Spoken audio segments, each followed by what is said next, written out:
ونستغفره ونؤمن به ونتوكل عليه ونعوذ بالله من شرور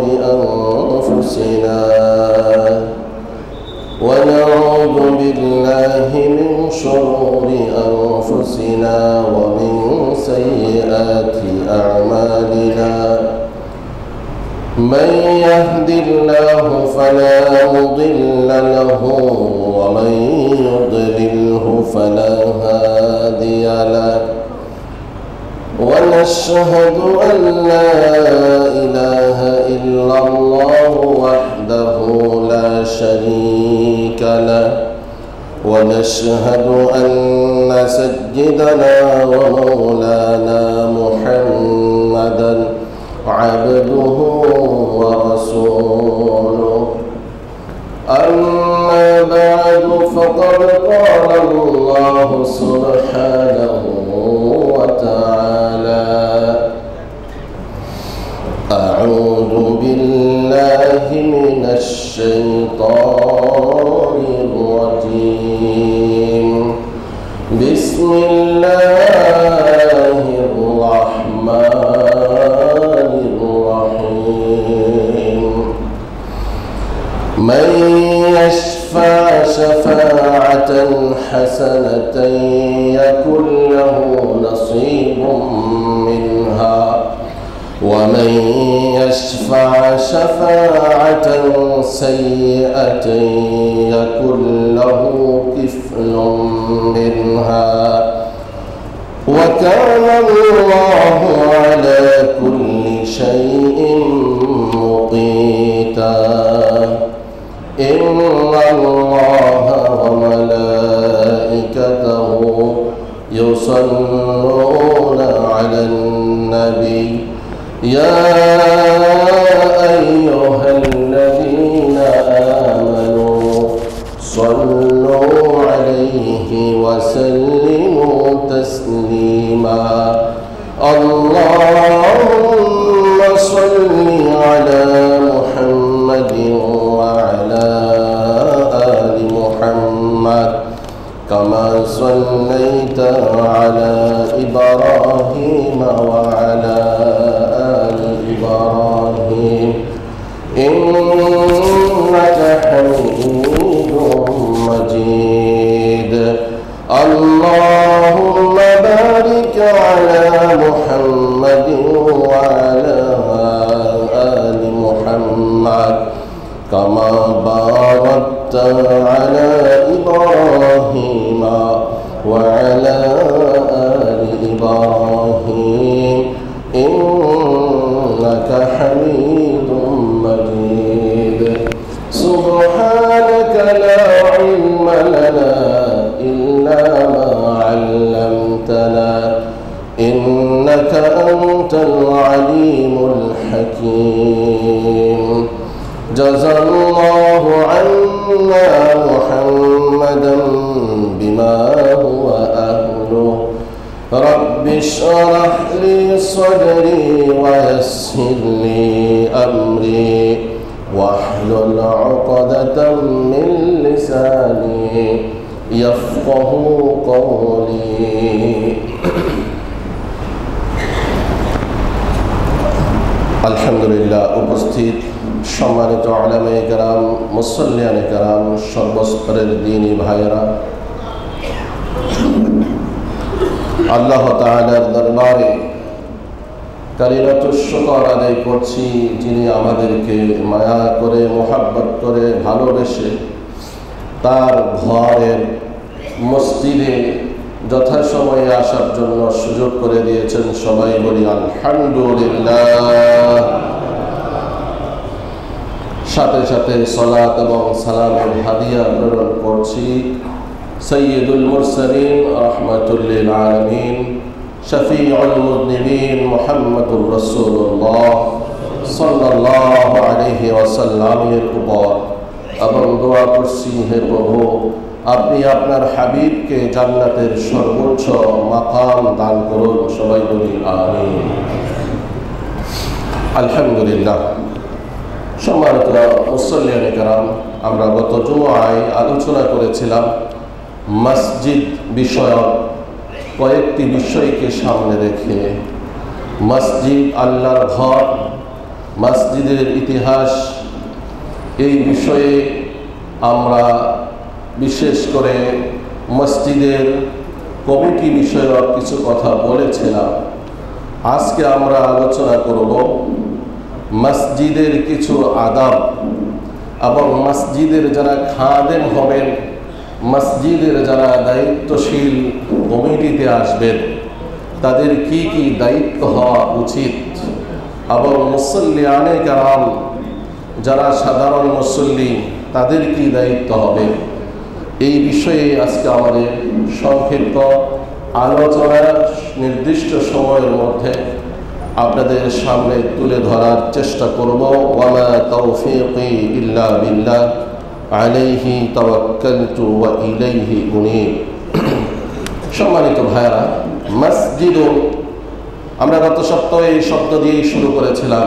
মসজিদুন শব্দটি কোরআনুল কারীমে বহুবার এসেছে, 18 বার এসেছে। আর মাসালা হলো কোরআনুল কারীমে যেই শব্দ ব্যবহার হয়েছে সেই শব্দ যদি আপনি উচ্চারণ করেন, মনে মনে যদি সওয়াবের নিয়ত থাকে, তাহলে প্রতিটি হরফে কমপক্ষে 10টি করে নেকি পাবেন। বলেন সুবহানাল্লাহ। তাহলে মসজিদুন, এখানে কয়টি অক্ষর আছে? 4টি, মিম সিন জিম দাল। মসজিদুন, আমরা প্রতিনিয়ত মসজিদ শব্দটি বহুবার উচ্চারণ করে থাকি। যদি মনের মধ্যে এই নিয়ত থাকে যে মসজিদ আরবি শব্দ, মসজিদ কোরআনের একটি ওয়ার্ড, তাহলে এর মাধ্যমে আমরা প্রতিবার মসজিদ উচ্চারণ করলে সাথে সাথে 40টি করে নেকি আমাদের প্রত্যেকের আমল নামায় জমা হয়ে যাবে। বলি সুবহানাল্লাহ। মসজিদ কার ঘর? আল্লাহ তাআলার ঘর। এজন্য মসজিদ, এই ঘরকে দুনিয়ার অন্যান্য প্রতিষ্ঠানের মতো দেখলে হবে না। এই ঘর কিভাবে চলবে, তার নিয়ম নীতি কি হবে, সেগুলিও আল্লাহ তাআলা নির্ধারণ করে দিয়েছেন। বলেন সুবহানাল্লাহ। আপনারা জানেন, আজকের বর্তমান বিশ্বে, বর্তমান সমাজে আমরা আমাদেরকে ডেভেলপ করার জন্য, আমরা আমাদেরকে উন্নত করার জন্য, আমরা আমাদের সমাজকে উন্নত করার জন্য বিভিন্নভাবে আমরা সচেষ্ট, আমরা চেষ্টা তদবির করে থাকি, পরিকল্পনা করে থাকি, প্ল্যান করে থাকি। কিন্তু আপনারা জানলে অবাক হবেন, আল্লাহ তাআলা সেই 1500 বছর আগে যেই প্ল্যান করে পৃথিবীতে একটি সংবিধান পাঠিয়েছেন, একটি সিলেবাস পাঠিয়েছেন, ওই সিলেবাসকে বাদ দিয়ে, ওই সংবিধানকে বাদ দিয়ে আপনি আমি যত উন্নত এবং উন্নতির চেষ্টা করব, সম্পূর্ণ ব্যর্থতায় পরিণত হবে। আল্লাহ তাআলা সেই সিলেবাস আর সেই সংবিধান দিয়েছেন মহাগ্রন্থ আল কোরআন। সুতরাং সমাজের প্রতিটি কাজ যতদিন পর্যন্ত আমরা এই মহাগ্রন্থ আল কোরআনের দিক নির্দেশনা অনুযায়ী পরিচালনা করতে পারবো না, ততদিন পর্যন্ত আমরা শুধু এইভাবে ব্যর্থতার মধ্য দিয়েই জীবন অতিবাহিত করব। মুহতারাম সম্মানিত মুসল্লিয়ানে কেরাম, আসুন আমরা এই মসজিদের কিছু আদব সম্পর্কে আলোচনা শুরু করি। প্রথমে মসজিদের আদবের মধ্যে প্রথম নাম্বার আদব হলো মুহাব্বাতুল মাসাজিদ ওয়া তাকদীরুহা ওয়া ইহতিরামুহা। মসজিদকে ভালোবাসা এবং মসজিদকে সম্মান করা, এটা মসজিদের 1 নম্বর শিষ্টাচার, 1 নম্বরের আদব, 1 নম্বরের হক। আমরা কম বেশি প্রত্যেকেই মসজিদকে মোহাব্বত করে থাকি, ভালোবেসে থাকি। কি বলেন, ভালোবাসে কিনা? আমাদের হৃদয়ের স্পন্দন আমাদের মসজিদ। আমরা অনেকেই চাই আমার ঘর যেরকম সুসজ্জিত, আমাদের নামাজের জায়গা মসজিদটা আরো সুসজ্জিত হোক, এটাই ভালোবাসা। তবে এই ভালোবাসার দাবি হলো মসজিদ যেন আমার পক্ষে সুপারিশ করে, সেজন্য আমাকে সুযোগ থাকলে মসজিদে এসে জামাতে অ্যাটেন্ড করতে হবে। সম্মানিত ভাইয়েরা, আসুন কুরআনুল কারীমের সূরা আল হাজের 32 নম্বর আয়াতে আল্লাহ তাআলা বলেন, وَمَن يُعَظِّمْ شَعَائِرَ اللَّهِ فَإِنَّهَا مِن تَقْوَى الْقُلُوبِ। আর যারা শাআইরুল্লাহ, আল্লাহ তাআলার নিদর্শন সমূহকে সম্মান প্রদর্শন করে, এটা হলো তাদের হৃদয়ে, তাদের অন্তরে যে আল্লাহ ভীতি আছে, তাকওয়া আছে, সে যে একজন মুত্তাকি তারই বহিঃপ্রকাশ। সুবহানাল্লাহ। আমরা সমাজে দেখি শুধু মুসলিম নন, কিছু কিছু অমুসলিম মহিলারাও মসজিদের পাশ দিয়ে যাওয়ার সময় মসজিদকে সম্মান প্রদর্শন করত। তারা তাদের শরীরের কাপড় ঠিকঠাক করে দেয়, মাথায় কাপড় দেয়, বুঝে যে এই মসজিদ দুনিয়ার কোনো ঘর নয়, এটা হলো সেই আহকামুল হাকিমিন, আরশের মালিকের ঘর। অতএব মসজিদকে সম্মান করা এটা ঈমানের দাবি।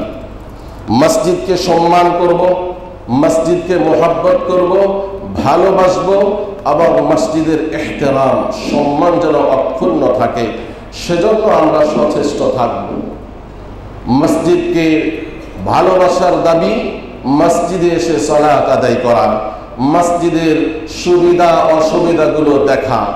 এমন নয় যে শুধুমাত্র যারা মসজিদের কমিটিতে থাকবে তারাই মসজিদের বিষয়ে কথা বলবে, আর আমরা যারা সালাত আদায় করি আমাদের কোনো দায়িত্ব নেই, এমন নয় বিষয়টি। বরং বিষয়টি হলো সিস্টেমের জন্য একটু পদ্ধতিগতভাবে কিছু ভাইয়েরা দায়িত্ব নিচ্ছেন, বাকি সবার উপরে মসজিদের দেখাশোনার দায়িত্ব প্রতিটি মুসলিম যারা বিশেষ করে এই মসজিদে সালাত আদায় করে তাদের এটা দায়িত্বের মধ্যে পড়ে। সূরা হাজের 32 নম্বর আয়াত। অতএব এই মসজিদকে আমরা সম্মান করব। মসজিদ ইসলামের একটি বড় প্রতীকী, এই জন্য মসজিদের ডিজাইন, মসজিদের প্রতিটি বিষয় যেভাবে ইসলাম সমর্থন করে, কোরআন হাদিস সমর্থন করে, সেভাবেই হইতে হবে। মসজিদের দায়িত্বে বিশেষ করে যারা আছেন, ইমাম, খতিব, মুয়াজ্জিন থেকে নিয়ে সকল স্টাফ, তাদের সাথেও মোহাব্বতের আচরণ করা, এটাও মসজিদের আদবের অন্তর্ভুক্ত। আমরা আমাদের দুনিয়ার জীবনে, আমরা আমাদের বর্তমান সমাজের অবস্থা দেখি, যার পাওয়ার যত বেশি, তার সাথে রিলেটেড, তার সাথে সংশ্লিষ্ট প্রত্যেকটা জিনিস সেইভাবে আমাদের দৃষ্টিতে সম্মানী। প্রাইম মিনিস্টারের ঘর যিনি ঝাড়ু দেন, তার সাথেও যদি কারো সম্পর্ক থাকে, সেটাও আমরা গর্ববোধ করি, সেটাও আমরা বড়াইয়ের কারণ বলে উল্লেখ করি।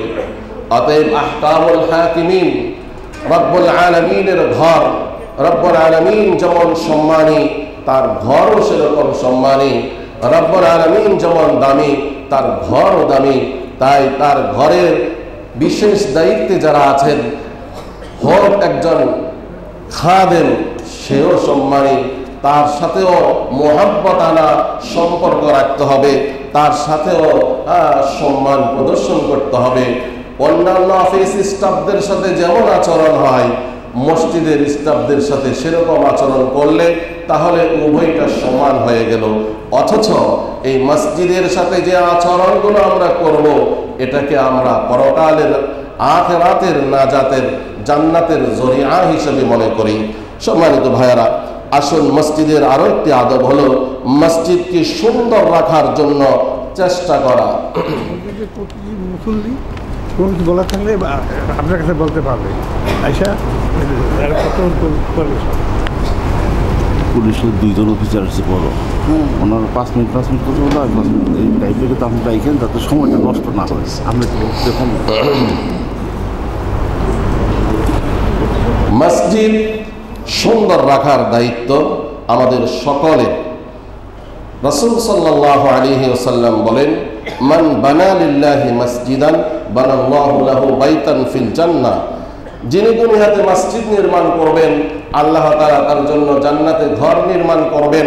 মুহাদ্দিসিনে কেরাম বলেন এর অর্থের মধ্যে এটাও আছে, যিনি মসজিদের কোন কাজে শরীক হবেন, মসজিদের এসি, মসজিদের ফ্যান, মসজিদের লাইট, মসজিদকে সুন্দরকরণ, মসজিদকে টাইলস করান ইত্যাদি বিষয়েও যিনি শরীক হবেন, যিনি অর্থ দান করবেন, তার জন্য আল্লাহ তাআলা জান্নাতে ঘর নির্মাণ করবেন বলে সুবহানাল্লাহ।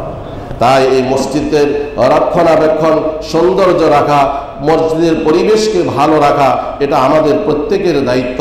এটা প্রত্যেকের পক্ষে, মসজিদের পক্ষ থেকে একটি হক, একটি দায়িত্ব। মসজিদের আরেকটি আদব হলো মসজিদে বেশি বেশি আসা। এমন নয় যে শুধু সপ্তাহে একদিন আসবো, তাহলেও মসজিদের হক আদায় হবে না। মসজিদে সময় থাকলে, সেক্টরে থাকলে, বাসা বাড়িতে থাকলে আজান শুনে মসজিদে চলে আসার জন্য চেষ্টা করব। আল্লাহ রাসূল সাল্লাল্লাহু আলাইহি ওয়াসাল্লাম হাদিসে সুসংবাদ প্রদান করেন, বাশশিরিল মাশাঈনা ফি যুলাম ইলাল মাসাজিদ, ওই সমস্ত লোকদেরকে জান্নাতের সুসংবাদ দান করো যারা অন্ধকারে মসজিদে বেশি বেশি গমন করে সালাতের উদ্দেশ্যে। উলামায়ে কেরাম বলেন, মুহাদ্দিসিনে কেরাম বলেন, সাধারণত ফজরের সালাত এবং ইশারের সালাত যেহেতু রাতের মধ্যেই আদায় করা হয়, অন্ধকারে আদায় করা হয়, সেজন্য যারা ফজর এবং ঈশা মসজিদে জামাতের সহিত আদায় করে তাদের ব্যাপারে এই সুসংবাদ যে তাদেরকে জান্নাতের সুসংবাদ দাও, তাদেরকে পরকালের পরিপূর্ণ সেই নূরের সুসংবাদ দাও। তাই মসজিদের একটি আদবের মধ্যে পড়ে যখন সুযোগ পাবো মসজিদে এসে জামাতের সহিত সালাত আদায় করব। সম্মানিত ভাইরা, মসজিদকে পাক পবিত্র রাখা, মসজিদকে সব ধরনের নাপাকি থেকে হেফাজত করা, এটাও মসজিদের আদব। আল্লাহ তাআলা বলেন, ইয়া বানি আদম খুযু যিনাতাকুম ইনদা কুল্লি মসজিদ, সূরা আরাফ। হে বনি আদম, যখন তোমরা মসজিদে যাবে সুন্দর পোশাক পরিধান করে মসজিদে যাও। মসজিদের জামাতে শরীক হওয়া এবং মসজিদে ঢুকতে বের হইতে কিছু সুন্নাত আছে, সেগুলো পালন করা। মসজিদে আমরা যখন প্রবেশ করব প্রথমে বিসমিল্লাহ, তারপরে দুরূদ শরীফ আসসালাতু ওয়াসসালামু আলা রাসূলিল্লাহ, তারপরে একটি দোয়া আল্লাহুম্মা ফতাহ লি আবওয়াবা রাহমাতিক। প্রতিটি মসজিদের গেটে লেখা আছে, কিন্তু আফসোসের বিষয় হলো খুব কম সংখ্যক আমরা মুসল্লি ভাইয়েরা এই দোয়াটি পাঠ করে থাকি। আল্লাহুম্মা ফতাহ লি আবওয়াবা রাহমাতিক অর্থ কত চমৎকার! হে আল্লাহ, আপনার দয়ার রহমতের সকল দরওয়াজা সমূহ আমাদের জন্য খুলে দেন। সুবহানাল্লাহ। এইভাবে যদি আপনার লাইফে, আমার জীবনে যদি একবার এই দোয়া আল্লাহ তাআলা কবুল করে নেন, আমার জীবনে আর কোনো কিছুর অভাব হবে না। সুবহানাল্লাহ। একটু খেয়াল করতে হয়। এরপরে মসজিদে ঢুকবো, ঢুকে ইতিকাফের নিয়ত করা। হে আল্লাহ, যতক্ষণ মসজিদে থাকবো সুন্নাত নফলে ইতিকাফের নিয়তে থাকবো। ডান পা দিয়ে মসজিদে প্রবেশ করা। অনেক সময় শয়তান আগ থেকেই বাম পা অগ্রসর করে দেয়। যদি কারো এরকম হয়, আবার বের হবেন, বের হয়ে গিয়ে আবার ডান পা দিয়ে মসজিদে প্রবেশ করবেন, তারপরে দেখবেন ইনশাআল্লাহ এই ভুল সহজে আর হবে না। তদ্রূপ মসজিদ থেকে বের হওয়ার এই 5টি সুন্নাত আছে। বাম পা আগে বের করে স্যান্ডেলের উপরে রাখা, তারপরে আগে ডান পায়ে জুতা পরিধান করা এবং বিসমিল্লাহ বলা, আসসালাতু ওয়াসসালামু আলা রাসূলিল্লাহ বলা, আল্লাহুম্মা ইন্নী আসআলুকা মিন ফাদলিক বলা। তো আমরা চেষ্টা করব এই আদবগুলো রক্ষা করতে। সম্মানিত ভাইরা, মসজিদের আরেকটা আদব হলো যখন মসজিদে প্রবেশ করব মাকরুহ সময় না থাকবে তখন 2 রাকাত সালাতুত তাহিয়্যা, তাহিয়াতুল মসজিদ, যেটাকে আমরা দুখুলুল মসজিদও বলে থাকি, একই অর্থ। 2 রাকাত নামাজ কমপক্ষে পড়ে বসবো যদি মাকরুহ সময় না থাকে। আর যদি এমন হয় আপনি জোহরের আগে প্রবেশ করেছেন, 4 রাকাত সুন্নতে মুআক্কাদার নিয়ত করছেন, তাহলে আর অতিরিক্ত 2 রাকাত দুখুলুল মসজিদ না পড়লেও এটা 4 রাকাত সুন্নতে মুআক্কাদার মাধ্যমে সেই সুন্নত আদায় হয়ে যাবে। মসজিদ থেকে ময়লা আবর্জনা ফেলে দেওয়া মসজিদকে পরিষ্কার করা, এটা শুধুমাত্র কেবল খাদেমদের দায়িত্ব এখানেই শেষ না, আমাদের প্রত্যেকের দায়িত্ব। একজন খতিব থেকে নিয়ে, মসজিদ কমিটি থেকে নিয়ে আপনার সকল মুসল্লিদের দায়িত্ব।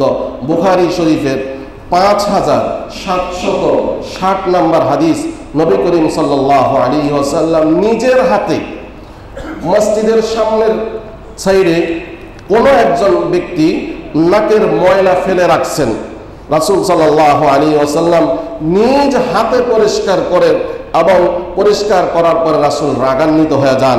তারপর রাসূল বলেন, তোমাদের কেউ যখন মসজিদে প্রবেশ করে সে যেন সামনে কোনো ময়লা না ফেলে, কারণ একজন মুসল্লির সামনে এটা সরাসরি আল্লাহ তাআলার সম্পর্ক, অতএব এখানে যেন কেউ ময়লা না ফেলে।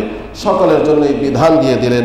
আল্লাহ রাসূল সাল্লাল্লাহু আলাইহি ওয়াসাল্লাম নিজের হাতে নাকের ময়লা, কত ঘৃণিত একটা জিনিস, নিজের হাতে পরিষ্কার করছেন। এটা আমাদের জন্য আদর্শ। আজকাল তো আমরা খতিব ইমাম মনে করি এটা মুয়াজ্জিন, এটা খাদেমদের কাজ, আমাদের কমিটির ভাইরাও মনে করে তাদেরকে তো বেতনভুক্ত রেখেছি। না, আপনি রাসূল সাল্লাল্লাহু আলাইহি ওয়াসাল্লামের এই সুন্নাত আদায় করলে আল্লাহ রাসূল সাল্লাল্লাহু আলাইহি ওয়াসাল্লাম বলেন যে আমার একটি সুন্নাতের উপর আমল করবে তাকে আল্লাহ তাআলা 100 শহীদের সওয়াব দান করবেন। সুবহানাল্লাহ। মুহতারাম সম্মানিত ভাইরা, এইভাবে মসজিদ পরিষ্কার করার সওয়াব প্রসঙ্গে আপনার আবু দাউদ বুখারী শরীফের 446 নম্বর হাদিস, আল্লাহ রাসূল বলেন মসজিদে একজন কালো পুরুষ ছিল, সবসময় মসজিদ পরিষ্কার করত। অপর বর্ণনায় আসছে একজন মহিলা ছিলেন, মসজিদ পরিষ্কার করতেন।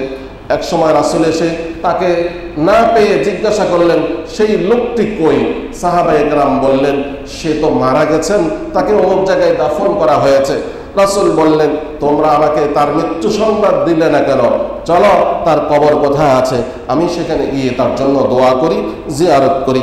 তাহলে এখান থেকেই বোঝা যায় একজন লোক যিনি মসজিদ পরিষ্কার করতেন, আল্লাহ রাসূল তাকে কি পরিমাণ সম্মান দিয়েছেন। তার মৃত্যুর পরে সাহাবীদেরকে প্রশ্ন করেছেন, কেন আমাকে জানাইলে না? চলো তার কবরে গিয়ে আমি দোয়া করি। এই রাসূল সাল্লাল্লাহু আলাইহি ওয়াসাল্লাম একজন মসজিদ পরিষ্কারকারীকে এইভাবে সম্মান দিয়েছেন। সম্মানিত ভাইরা, নবী করিম সাল্লাল্লাহু আলাইহি ওয়াসাল্লাম অপর হাদিসে বলেন, আবু দাউদ শরীফের 455 নম্বর হাদিস, নবী করিম সাল্লাল্লাহু আলাইহি ওয়াসাল্লাম বলেন, তোমরা প্রতিটি গ্রামে গ্রামে মহল্লায় মসজিদ নির্মাণ করো, ওয়ান তুনাজ্জিফা ওয়া তুতাইয়িবা, এবং মসজিদগুলো পরিষ্কার পরিচ্ছন্ন রাখো এবং মসজিদগুলোকে সুগন্ধিময় রাখো। মসজিদের সুগন্ধি ছড়ানো এটাও একটি উত্তম আমল। আমরা চেষ্টা করব সামনের কমিটিতে যারা আসবেন আপনারাও আপনাদের প্ল্যানের মধ্যে এই জিনিসটা রাখবেন। এক ধরনের সুগন্ধি কিনতে পাওয়া যায়, সেটা মসজিদে নববী, মসজিদে হারামে আছে, আপনারা গিয়ে দেখেছেন। ঔদ কাঠ, এটা জ্বালাইলে সুঘ্রাণ বের হয়। এর দ্বারা ফেরেশতারা এটাকে পছন্দ করেন, মুসল্লিদেরও পছন্দ হওয়ার কথা। হ্যাঁ, যদি কারো অসুবিধা থাকে সেটা ভিন্ন কথা। আল্লাহ রাসূল সাল্লাল্লাহু আলাইহি ওয়াসাল্লাম অপর হাদিসে বলেন, আল বুযাকু ফিল মসজিদে খাতিয়া, মসজিদের ভিতরে থুতু ফেলা, ময়লা ফেলা এটা বড় গুনাহ। ওয়া কাফারাতুহা দাফনুহা, এটার থেকে উত্তরণের পথ হলো যিনি ফেলেছেন তিনি যেন এটা বাহিরে গিয়ে ফেলে দেন। সম্মানিত ভাইরা, এইভাবে মসজিদের অনেকগুলো আদব আছে। আমরা চেষ্টা করব এই আদবগুলো যথাযথভাবে পালন করতে। দুর্গন্ধযুক্ত কোনো জিনিস আমি খেয়ে মসজিদে প্রবেশ করলে এটা মসজিদের আদব ব্যাহত হয়, ফেরেশতারা কষ্ট পান, আপনার আশেপাশে যারা থাকবেন তারাও কষ্ট পাবেন। মসজিদে এসে কথা বলা, এটা তো হচ্ছেই। আমরা চেষ্টা করতে হবে এই বদ অভ্যাস পরিবর্তন করতে। ওমর রাদিয়াল্লাহু তাআলা আনহুর যুগে দুইজন লোক সাউন্ড করে কথা বলতেছিলেন। ওমর রাদিয়াল্লাহু তাআলা আনহু বললেন, এই দুইজনকে ডেকে নিয়ে আসো। জিজ্ঞাসা করলেন, তোমরা কোথায় থাকো? তারা এমন জায়গার কথা বলছেন যেটা মদিনার বাহিরে। ওমর রাদিয়াল্লাহু তাআলা আনহু বললেন, আজকে যদি মদিনার লোক হতে তোমরা, আমি তোমাদেরকে শাস্তি দিতাম। এর থেকে বোঝা যায় প্রয়োজন ছাড়া মসজিদে যেন আমরা শোরগোল কিংবা সাউন্ড না করি। সম্মানিত ভাইরা, মসজিদে প্রবেশ করতে আরেকটা আদব আছে, সালাম দিয়ে প্রবেশ করা। যারা নামাজে আছেন, যারা নামাজের বাহিরে আছেন তারা আপনার জবাব দিবেন, কিংবা ফেরেশতারা জবাব দিবেন। এই মসজিদের আরেকটি বিষয় হলো জায়গা নির্ধারণ না করা। এটা আমার কাছেও বলতে খারাপ লাগে, আপনাদের কাছেও শুনতে খারাপ লাগবে। মসজিদের নির্দিষ্টভাবে এই জায়গাতেই আমি নামাজ পড়ব, এটা নিষেধ করা হয়েছে। বরং এক এক সময় এক এক জায়গায় নামাজ পড়লে সম্পূর্ণ জায়গাগুলো কাল হাসরের দিন আপনার জন্য সাক্ষী হয়ে যাবে। আর এর দ্বারা অনেক বিশৃঙ্খলা হয়। এরপরে তো জায়নামাজ পেতে একজন আরেকজনের জন্য, একাধিক ব্যক্তির জন্য জায়নামাজ নিয়ে জায়গা ধরা, এটা তো কোনোদিন মসজিদের আদবের সাথে যায় না। এজন্য আমাদের চেষ্টা করতে হবে মসজিদে আসলে এমনভাবে থাকবো যেন আমি কাউকে চিনি না, কেউ আমাকে চিনে না। শুধুমাত্র মাওলার দরবারে আসছি হাজিরি দেওয়ার জন্য, আমার কলবের সাথে আল্লাহর সাথে সম্পর্ক হবে। হাদিসে আসছে যে এই লোকের সাথে মসজিদের কলবের সম্পর্ক হবে কাল হাসরের ময়দানে। আল্লাহ তাআলা যখন সমস্ত মানুষ বিচারের অপেক্ষায় থাকবে, কষ্টে থাকবে, সেই সময় আল্লাহ তাআলা 7 শ্রেণীর মানুষকে আরশের নিচে ছায়া প্রদান করবেন। তার মধ্যে হলো ওই ব্যক্তি যার কলব মসজিদের সাথে জড়িত। সবসময় মসজিদ থেকে বের হইলেই সে চেষ্টা করে কিভাবে দ্বিতীয়বার মসজিদে যাওয়া যায়। সম্মানিত ভাইরা, আশা করি আমরা এই বিষয়গুলোর প্রতি লক্ষ্য রাখবো এবং এই বিষয়গুলো আমল করার জন্য চেষ্টা করব। যারা মসজিদ কমিটিতে আসবেন তাদের জন্য কয়েকটি কাজ করণীয়। 1 নম্বর হলো আল্লাহ তাআলা যাকে পছন্দ করেন তিনি কমিটিতে আসবেন। কমিটিতে আসার কারণে এটা আমার ব্যক্তিগত বাহাদুরি এমন যেন না হয়। কারণ পৃথিবীর সর্বপ্রথম অন্যায় আসমানে সংগঠিত হয়েছে, সেটাও ছিল অহংকার। পৃথিবীর সবচেয়ে বড় অন্যায় জমিনে সংঘটিত হয়েছিল, সেটাও ছিল অহংকার। আল্লাহ তাআলা যখন ফেরেশতাদেরকে বললেন আদমকে সিজদা করতে, যিনি অমান্য করেছে তিনি সেই হলো ইবলিস। অহংকারের কারণে সূরা আরাফের 12 নম্বর আয়াতে বলেন খালাকতানি মিন নার ওয়া খালাকতাহু মিন তিন, আমি বড়, আমাকে আগুন দিয়ে তৈরি করেছেন, আমার ভাবসাব উপরের দিকে থাকবে, আমি কেন নিচু হয়ে সিজদা করব? পৃথিবীর সর্বপ্রথম অন্যায় এই অহংকার। এবং এই পৃথিবীতে এসে সবচেয়ে বড় অপরাধ যে করেছে, অন্যায় করেছে অহংকারের কারণে, সে হলো সেই কাবিল, আদম আলাইহিস সালামের সন্তান। তাকে যখন নির্দেশ করা হয়েছে অমুক মেয়েকে বিবাহ করতে হবে, সে বলল আমার সাথে জন্মগ্রহণ করা মেয়ে বোনকে আমি বিবাহ করবো। লম্বা ইতিহাস সেদিকে আর যাচ্ছি না, শুধু এতটুকুই টাচ করলাম। এজন্য কমিটিতে আসার পরে একটু ভাবসাব অন্যরকম হয়ে যাওয়া যেন না হয়। কারণ কমিটির মসজিদে সবাই বলতেছি খাদেম, এই খেদমতের জন্য আসলে যেন শয়তান আপনার এই খেদমতটাকে জাহান্নামের দিকে নিয়ে যেতে না পারে, বরং এই খেদমতটা যেন জান্নাতে যাওয়ার জন্য উসিলা হয়। এই জন্য নিরহংকার থাকতে হবে, বিনয়ী থাকতে হবে। আল্লাহ তাআলা আমাদের ভাইদেরকে যাদেরকে আল্লাহ মনোনীত করবেন তৌফিক দান করেন, আমিন। এরপরে হলো নিজ দায়িত্ব সচেষ্টভাবে যথাযথভাবে আদায় করা। এমন নয় শুধু যে নিজের ভিজিটিং কার্ডের নামে ব্যবহার করবো আমি অমুক মসজিদ কমিটির সদস্য, তাই এনাফ না। যেহেতু অনেক দায়িত্ব নিয়ে আসছি, সময় দিতে হবে, কাজ করতে হবে। দায়িত্ব আদায় না করলে হাসরের ময়দানে আল্লাহ তাআলা প্রশ্ন করবেন, জবাব দিতে হবে। 3 নম্বর হলো মসজিদের উন্নয়নের জন্য কিভাবে উন্নয়ন করা যায় এটা সবসময় ফিকির করতে হবে। মসজিদ যতদিন থাকবে তার উন্নয়নের শেষ নাই, মুসল্লিদের সুযোগ সুবিধা দেওয়ারও শেষ নেই।